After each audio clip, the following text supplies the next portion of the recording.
Hello everyone, my name is Kirsten Rassmus-Gröhn. I'm called Kira. I'm from Lund University, and this time I'm not going to talk about drawing programs, but about 3D prints for education, and also how you can connect these to digital information. And I will talk very fast, and when I've talked very fast, I will then give over the word to Charlotte Magnusson, who will talk about apps and some physical things.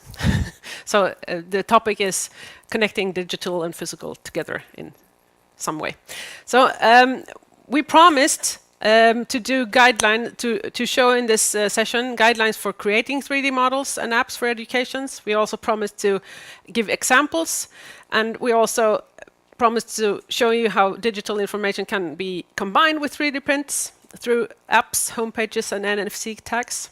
And also, I will very briefly just skim over how you create your own 3D models. I want to do a little hand-waving exercise. How many of you here have worked with 3D models? Oh, look, nice. How many of you? No, not how many. Who of you have been doing your own 3D model? Oh, there is some of that too. Good. So I will probably not talk a whole lot about doing 3D models, but a little. So traditional tactile material is very nice. It can be handmade, it can be artistic.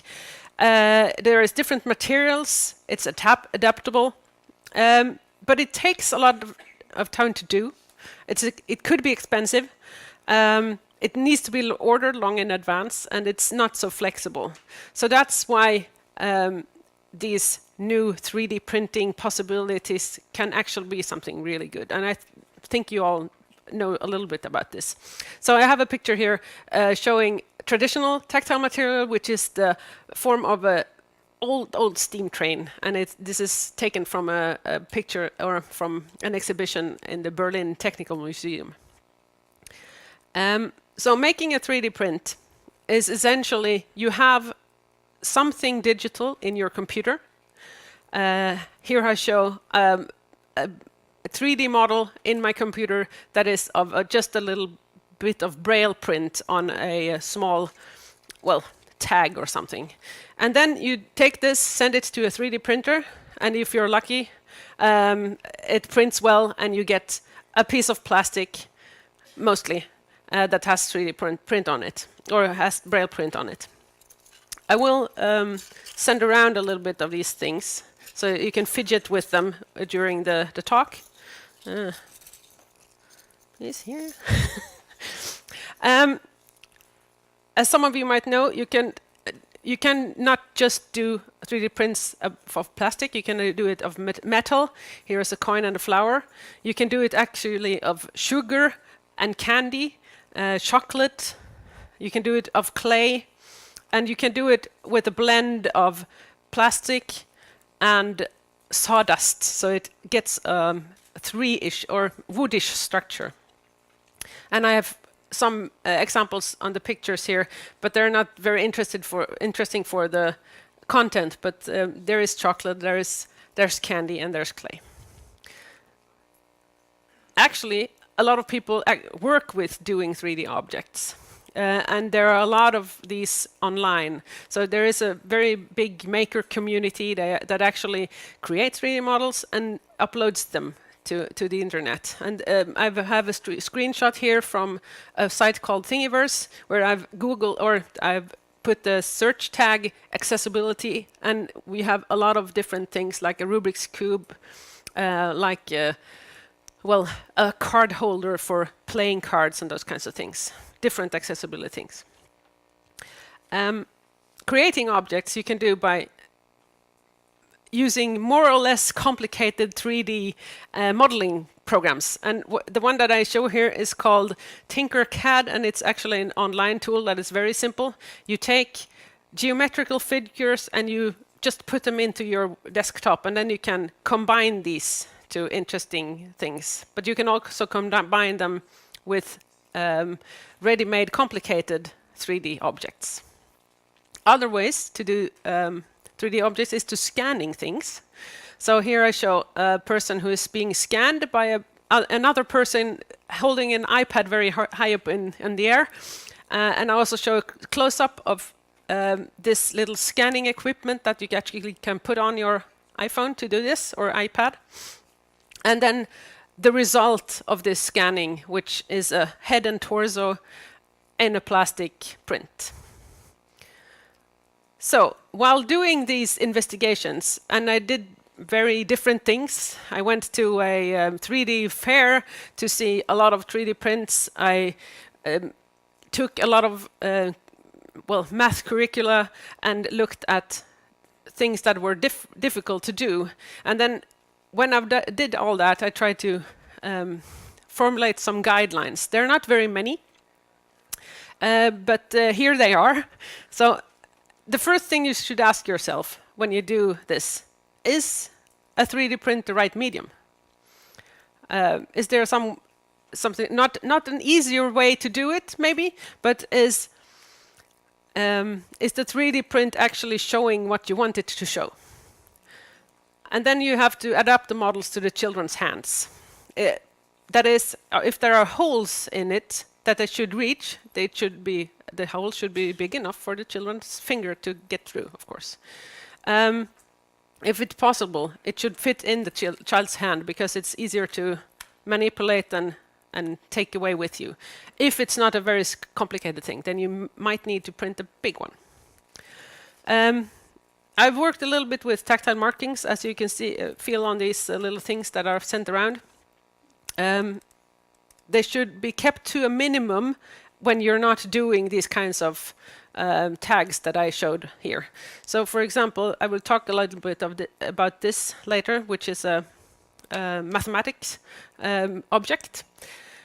And also, when you put this, when you use this, you need to know which is up and which is down on this object.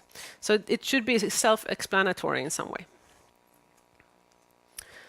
So when it comes to Braille, which I've been tinkering a little bit with, is that there is actually a technical limitation in these 3D prints, and that is that the 3D printed Braille doesn't come out so well if you don't know how to do this. So what I found out after a while, and I think others have found out this as well, is that if you print something, you should print it on the side of the object. And the little tags that I'm sent around, they've actually been printed standing up in the printer. That's entirely feasible to do. And if you already have your hands on one, you can also feel that the Braille is quite smooth and actually a little bit, I think it's pleasant to feel. So I did some tests, and there are some close-up pictures in this image showing first a standing tag, and how the bumps, how they are when they are printed standing up. And the bottom picture here is when I print one tag laying down on the printer. There are, you can't see very well at the back because it's, that I didn't know that. Well, when the printer is a kind of extruder, it's like, I don't know, piping a cake. I don't know if you know that, but some of the printers are. So when it releases this string of plastic, it leaves a remnant that will be very, very uncomfortable to feel.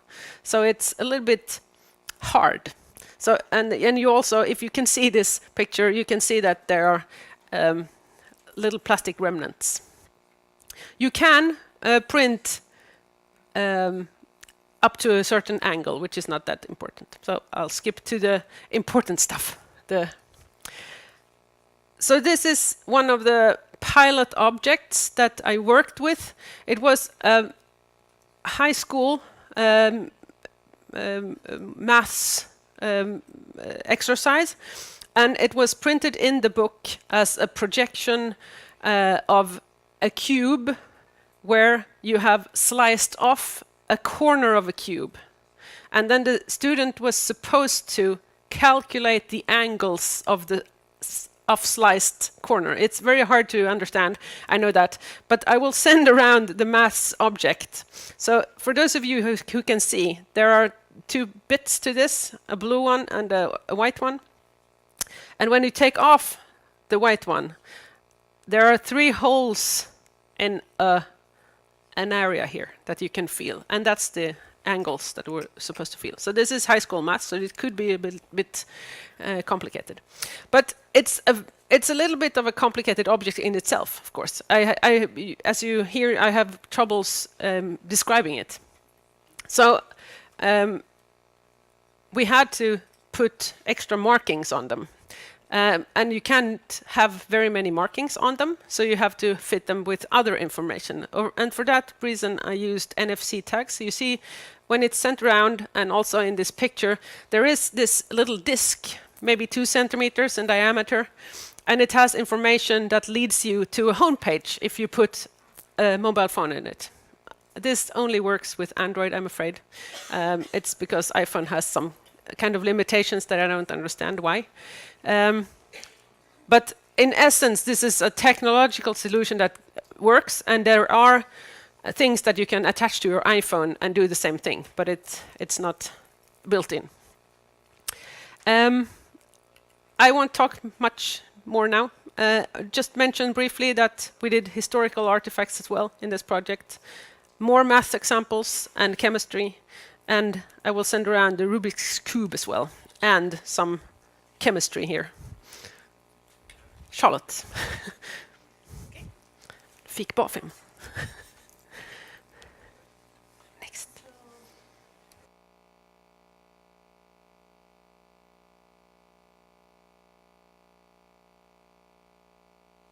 Now I'm on. Okay, so I'm going to briefly talk a little about learning apps, because one of the things you kind of quickly realize if you're looking at these things, or kids in general have access to lots of these. Now I forgot the name of this one, but I think it's very common. Is it Math King? And you know, if you just turn on the screen reader and try to actually use the app through the screen reader, what happens is that you can access the top line I'm showing here. It says how many, and then there is an image, and then you have the buttons down where the numbers that you can press to answer.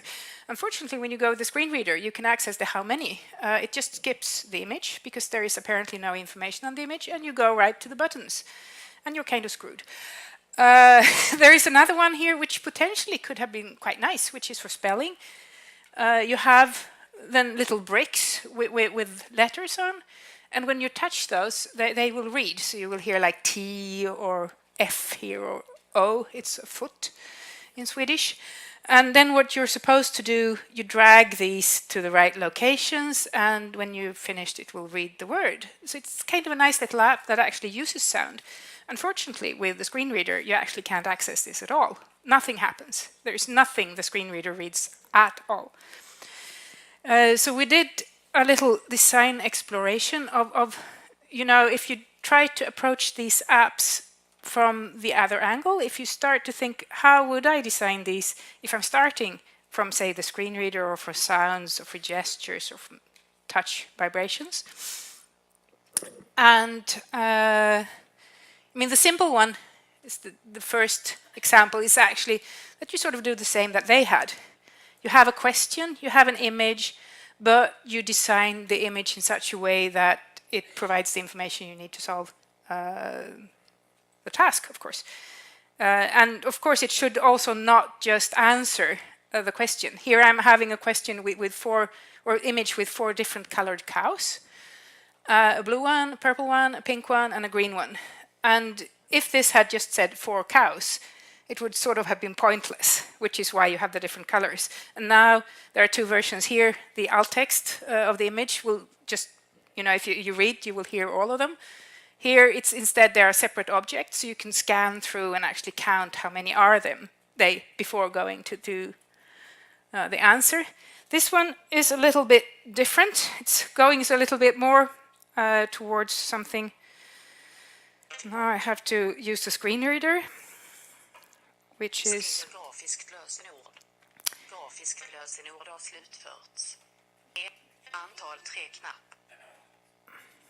SPSM examples. and now I'm cheating a little.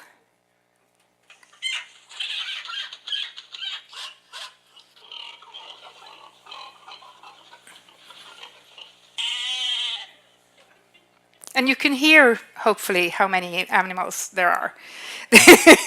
And you have to count. So you sort of make a little fun sound file, maybe. That's one way of doing it. You could, this is just to show, I show a series of images here where you're supposed to spell Chihuahua, which is kind of a challenge, even if you're good at spelling. And it has the same principle as the other one. It's just that it's designed so that when you touch the different letters, you will hear like C button. And then when you decide that this is the one I choose, it says C. And then the screen reader says a lot of stupid things like, press twice to activate, which it keeps doing all the time. So that way you can go through the word and still use kind of the same. I mean, if you want, as a developer, you could still have, allow people that don't read the screen reader to actually drag these ones here. Some other examples is actually that you could also think of using gestures a little bit more. So that you have here, it's shaking, for example. If you have little objects that fall down, and this one is right, so I shouldn't shake. This one is wrong, so I should shake. And then now I'm making an error, so I let this fall all the way. Oh, it's right, sorry. Now I'm going to make an error.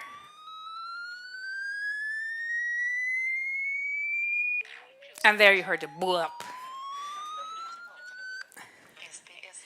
And there is a similar one where you, instead of shaking, you're just touching the screen when it's wrong. Or you could touch the screen when it's right. But you can still use these things.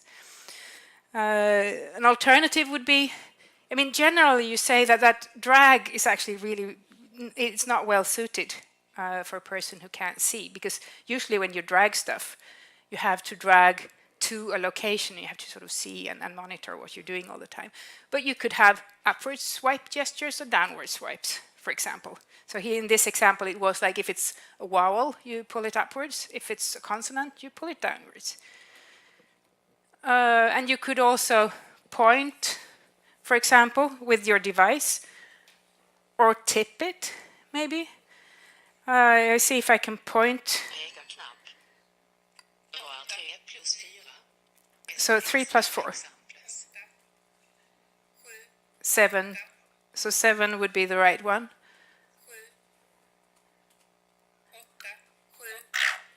And now it got the wrong one. So it's this uses the compass, which means that it's a little bit sensitive. And the other one is kind of more reliable. But I don't have time to show that. If anyone wants to see it, I'm quickly skipping over the shape one. That it's possible, but it's actually quite hard, is that you make the device vibrate when you pass over here. And that way you can actually show a shape. But it is not easy to get the shapes. You have to have shapes that are really, really different. And then I'm also landing on the NFC again, because you could also have little nice things that you should discriminate. I have an image here of 3 different ones. I have a cone, I have a pyramid, and I have a cube. And maybe you have a question asking you for the pyramid. And now I didn't find the right objects, but I'm thinking that this is the one that would have been attached to the pyramid. And then it plays a little nice song, maybe.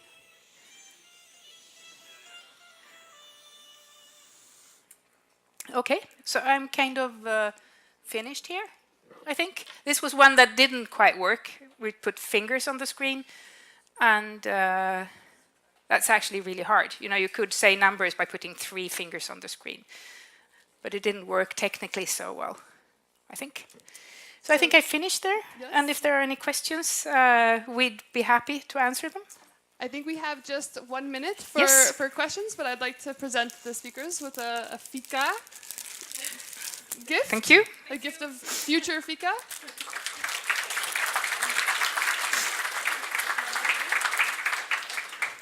Does anybody have a question? So I have a question Sure. if nobody else does. I'm very interested in how you've come across NFC as a technology to be using in tandem with 3D printing, and if there are other emerging technologies that you're interested in exploring next. Well, we were actually at the engineering faculty, so we come across new tech all the time. So actually, we had used NFC in other connections. It's a good way to attach media content to objects, in a sense. I don't know if Great. that answers Yes. your... Thank you very much. That's great. So next we have